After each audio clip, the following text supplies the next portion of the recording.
segregation. So I was exposed to segregation. I attended segregated schools, graduated from Camden Academy High School in Alabama. From there, I matriculated at Talladega College in Alabama, graduating with a degree in history, BA degree in history in 1971. And in the fall of 1971, I became a student at Crozer Theological Seminary in Rochester, New York. It had recently moved there from Chester, Pennsylvania. And I received the MA and the MDiv degree at Crozer Seminary and the PhD degree from Northwestern University in Evanston, Illinois. And since that time, 1980, I received the PhD degree. I've been writing, studying, doing research on the life of Martin Luther King Jr. And up to this point, I've authored 6 books on King, edited 2, co-edited 2, and co-authored 2 for a total of 12 books. So I've devoted much of my academic life, not only to teaching, but to writing about Dr. King. Now, the book that you have now, Dr.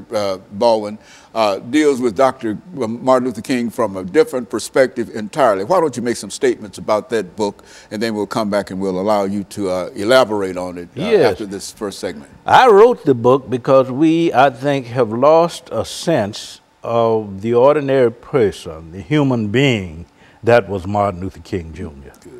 Every year, third Monday in January, we celebrate his birthday.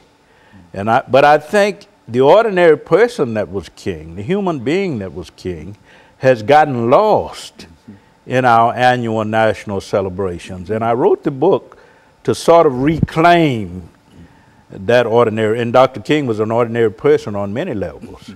He was a human being. I understand the need to create superheroes. We live in a capitalistic society. And so we've created this larger-than-life figure, this iconic hero, this messianic figure, this superhuman personality. But Dr. King was an ordinary human being.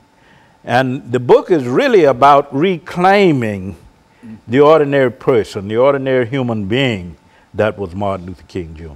You know, I think that even the idea, Dr. Baldwin, is an inspiration to us all to understand that we don't always start, you didn't always start out as Dr. Lewis Baldwin. There was somebody that was Lewis Baldwin long before you matriculated in all of those institutions that you've attended. Yeah. And so that's the same thing we're saying about Dr. Martin Luther King, I would imagine. That's right. He was not always delivering that speech, I have a dream, and etc. There was something about him before he got to that stage of being able to do that. And this is what you were saying that this book reveals. This book reveals the very human side. We have this image of the man who made great speeches before thousands of people, who led large demonstrations, civil rights campaigns. But what about the man on his knees praying to God, asking for strength and asking for a deliverance? That is the human Martin Luther King Jr. And so, Dr. Baldwin, what we'll do, we're going to take this first commercial break, and then the second segment of 8 minutes will allow you to devote that time to talking about the book and the human Martin Luther King. And we'll be back with our audience following this very, very short commercial break.